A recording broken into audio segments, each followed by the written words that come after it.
Thank you. I want to take you back to a time when most people in this room were probably under the age of 2. It's the 23rd of March 2006. I was in a bed in the Royal Victoria Pioneer Hospital in Dublin. I was going to have some fairly serious surgery the following day. I had a couple of books with me, as I always do, and one of the books I had was one that was recommended to me by a lad who would have been at the time about 12, 13, same age as yourselves. He was a student in this school. I was doing a show, The King and I, in Wellread Theatre, and he was playing Louis, the young son of the main character. And we were talking about fantasy books, and he told me about this book he had just written and how good it was. And he recommended I read it, and he gave me his copy. I had the copy with me in the hospital.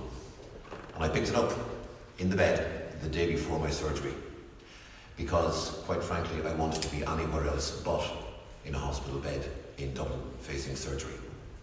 I read the first paragraph of the book. "We should start back," Garrett urged, as the woods began to grow dark around them. "The wildlings are dead." "Do the dead frighten you?" Sawyer Royce asked, with just a hint of a smile.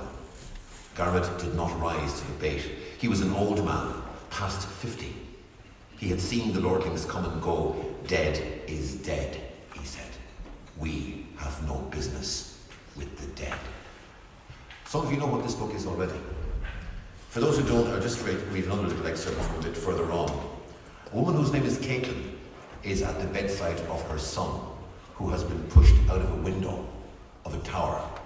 They don't know how he fell out of the window of the tower. The fact is he was pushed by a man called Jamie Lannister. Caitlin Stark is speaking to a man called Varys, who is something of a fixer in the royal palace in a city called King's Landing, where they're based.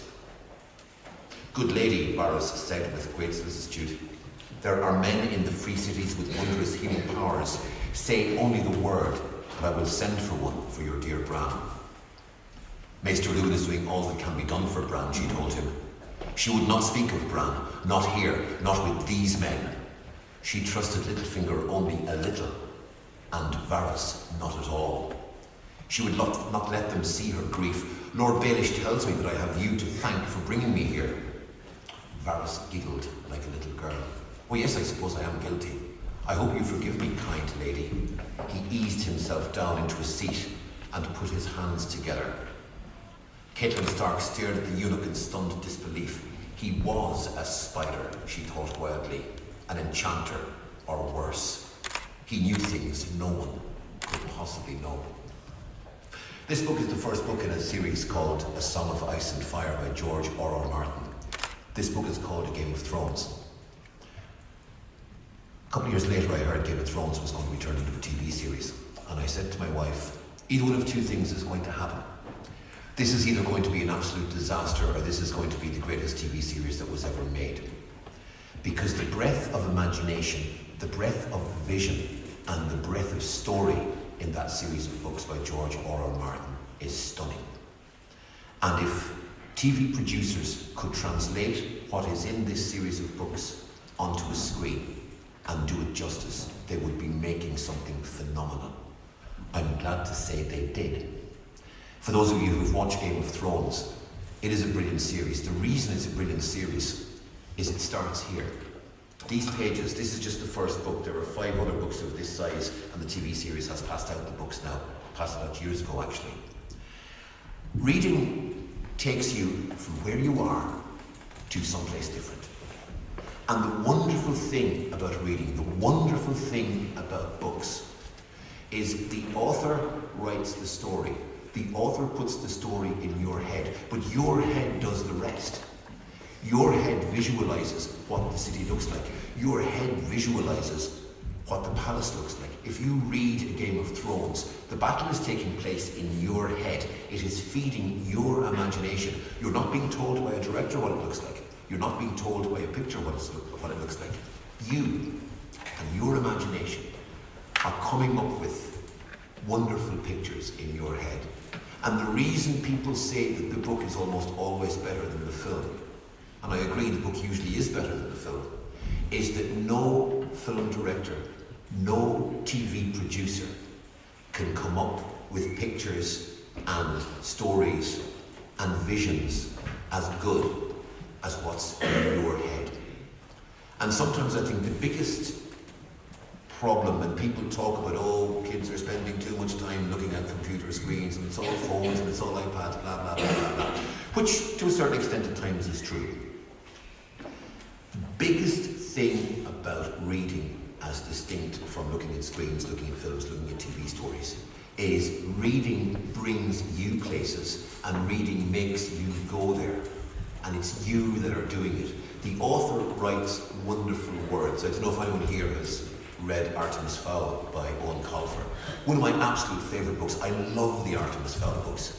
And by the way, let no one tell you that a book that just has young adult written on it is only for people under 25. I devoured The Hunger Games when it came out. I devoured Artemis Fowl. I devoured The Maze Runner. Some of those young adult books, so-called, quite frankly, are phenomenal books and they deserve to be read by anyone irrespective of age. I'm in my mid-50s. I will quite happily read the next book by Owen Colfer, whether it's aimed at young adults or not. Colfer is a brilliant writer. If you haven't read Owen Colfer, absolutely read him. Artemis Fowl. There's a wonderful piece in Artemis Fowl where he's talking about the fairy world, the lower elements, as he calls it, which under our own world, which nobody sees. And he speaks about the lower elements police. And the lower elements police have a division that come up into the upper world. Effectively, they're spies, they're MI5, they're intelligence. And they're called Lower Elements Police Recon. LEP Recon. And you really suddenly realise, Leprechaun. Brilliant, I mean absolutely wonderful. When you read a good author and you read things like that, it is amazing.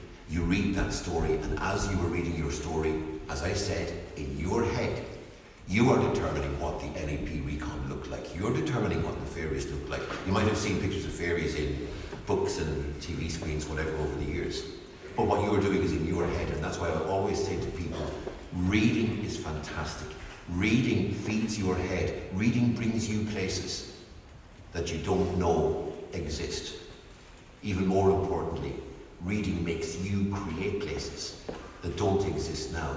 But once they exist in your head, with a good book, they'll be in your head forever. No matter what the book is, whether it's Game of Thrones, whether it's A Short History of Nearly Everything, which is one of the greatest books of all time, whether it's Artemis Fowl, whether it's the back of a cornflakes packet, read. Because when you read, you learn. Even if you read an Enid Blyton book, you are learning. Whatever you are reading, you are learning, you're exercising your brain,